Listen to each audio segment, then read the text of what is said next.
Many of our listeners are traveling right now or maybe coming back, and this story could be of much interest, right? Okay, so if you've been to any ports, train stations, ports, but especially airports, have you ever seen someone like buzzing, just running across the airport? It happens. It happens. Traffic happens. Something Yes. happens. Have you ever been that person?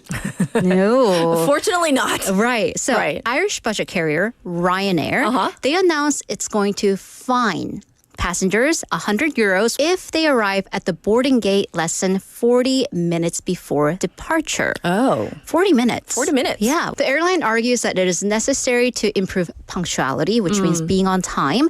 And they say that's because people who arrive at the last minute, they've caused flight delays and disrupted schedules. Okay, so some people say, okay, 40 minutes. I mean, that's a policy. But how are passengers taking this? Let's put this into a larger scope Okay. because Ryanair's actually quite famous for a lot of additional charges. Such as? So they have an existing €55 charge for passengers who don't check in online through the Ryanair app or website at least 2 hours before the flight. So Okay. if you want to check in person or just don't know how to operate the mobile check-in, you have to pay €55.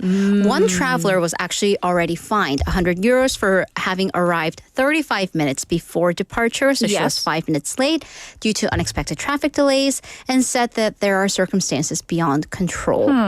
Actually, Ryanair, ironically, they paid €107 million in Spain as fines for abusive practices. Oh. Because they imposed fees for carry-on luggage, charges for adjacent seats to accompany dependent person. So basically, if you have a family member with a disability, elderly, or children, and you want to get seats together, You gotta pay gotta extra? pay. By the way, I remember covering a story about Ryanair where a passenger just ripped off the wheels to his suitcase because it was like a little bit over the regulation for carry-on and they were charging an exorbitant amount. Here's one comment. Yes. Are you going to pay us if your flight is delayed due to your reasons? Yeah, are you? Yeah, are you? We're going to talk about another story. We're going to talk about the state of Korean teenagers. So it's no surprise that they are excelling academically, but what about in other aspects of their lives? Right. So going back to priorities. So Yes. teens are prioritizing, or their parents are prioritizing their academics. Yes. What about friends, character, all of that? So this is data out of all 37 OECD countries. Sure. South Korean middle schoolers, specifically 15-year-olds, they were among the top academically. No surprise. But then when it comes to social and peer relationship and autonomy, pretty much near the bottom. Ooh. Academically, South Korean teens ranked in second place in math and science and third place in reading. Great.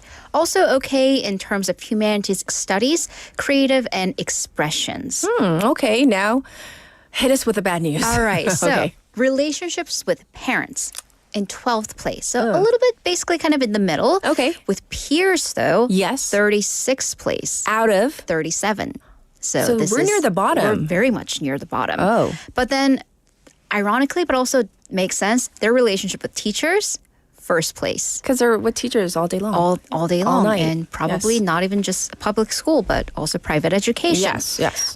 Kids also didn't really know how to work well with others because in cooperation, they came in at 26th place. Emotions, they were quite okay with expressing their emotions at 12th place. Okay. But in terms of resilience and recovery, 19th place. So basically, if they, let's say, fail a test or get negative feedback, Right. they're going to kind of dwell on it. Weirdly enough, this is kind of difficult to determine, but independence and autonomy are kind of different things. Okay. It seems because in independence, South Korean students, second place. Autonomy, 33rd place. Huh? Yeah. I know. We need an expert to weigh in on this, on what this is. Okay. But basically, though, in terms of this lack of autonomy, it Yeah. might be because kids here don't get to do much outside of school because they came in towards the very bottom in terms of enjoyment in daily life, leisure, and career exploration.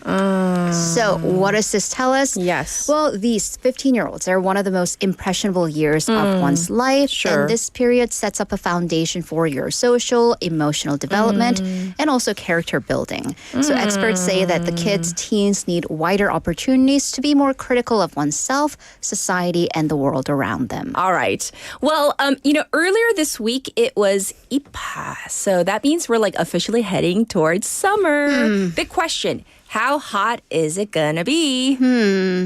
That's my answer. Weather always changes, but a higher chance of heat waves and unexpected heavy rain. Don't you have any good news for us? No, never. Just, I don't know. All because of, well, I guess our fault, melting polar ice caps. How does the North Pole melting ice caps affect the weather all the way down here, the Korean Peninsula? Well, because polar ice caps, they usually melt in the summer months and then refreeze and expand their size over the winter. Sure. They haven't been doing that. We know this. They've been shrinking in size. With the smaller ice masses, though, the ocean then has to absorb more heat. Yes. And then warmer ocean leads to an updraft, basically causing shakeups. So it's causing instabilities in the atmospheric circulation. Sure. That brings down jet streams to Eastern Asia. Basically, because of these jet streams, we're going to have temperature fluctuations, aka heat waves. Also, when the cold, dry air from North Pole clashes with the warm, humid air that we have over here during the summer, rain. So this is why we have unexpected torrential rain that we've been seeing, kind of the almost skull-like rain from Southeast Asia. That's why. All I heard Haley, blah, blah, blah. In my head, I hear air conditioning. Rain boots, bill, umbrellas. electricity bill. Yeah. That's all I heard. Well, today is Parents' Day, and a lot of our listeners are probably buying cakes to celebrate. Because we mean well. We want our parents to have the best things. So you get them the pretty cakes with their faces on it or flowers on it. Yes. And then you don't want to get them sick. So customized cakes, the ones that are photo printed. Right. Or the cakes that have real flowers. They've been really popular on social media. Right.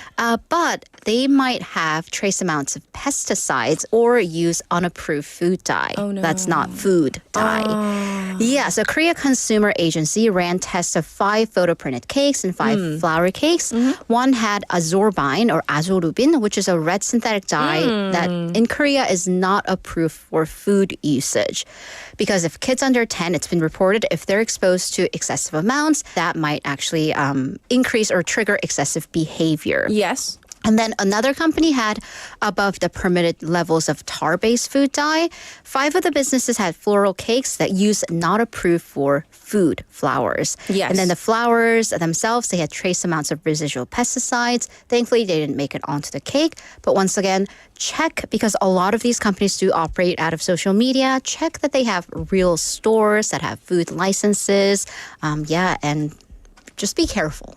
Because we want the festivities to remain festive. Right, we don't want to get sick. Right. All right, and for a final story, a child who actually saved his mother. This is a fitting Parents' Day story, I think. I mean, we thank our parents for giving us life. This child saved his mother's life. Yay. So top that, everyone. Yes. So 3rd grader, for real, young Mr. Jung Tae-un, he's been awarded by Busan City for his excellence during their Children's Day event because he saved his mother who had passed out at home earlier this year using CPR. Wow. And I'm like, what 3rd grader knows how to do CPR? Which, good job, I learned in high school, I think. Right? Yeah. But what happened January earlier this year, his mother suddenly collapsed. And actually, he immediately remembered what he had learned in school, started administering CPR. In third grade? When first responders got there, the mom was actually in a really serious condition. They didn't feel a pulse on her to the point they actually had to use an AED, the automated external defibrillator, basically had to administer electric shock to revive her. She only regained consciousness after 5 days at a hospital. So again, this was a serious situation, but he stayed really calm. And he actually received another award with the fire agency. At that point, he said, well, I just remembered what I learned in school and also advised other peers of his age that you too can do this as long as you remain calm and do what you've learned in school. Oh, gosh. I think we all can learn from this child. Busan City is going to expand their CPR training. I also looked this up. Apparently, this is being taught in schools, but for those of us who have been out of schools for a while, the Korea Red Cross offers lessons, but that's paid. It's about 3만 원, 30,000 won. They have different locations all over the city. Different local districts and county offices offer the lessons, and they're usually free. So, just inquire with your county public health officials. Yes. So Big applause Well done. for Tae-un. Thank you for finally giving us a happy story. And of course, we'll check in with you tomorrow. Thank you, Haley. Have a great day.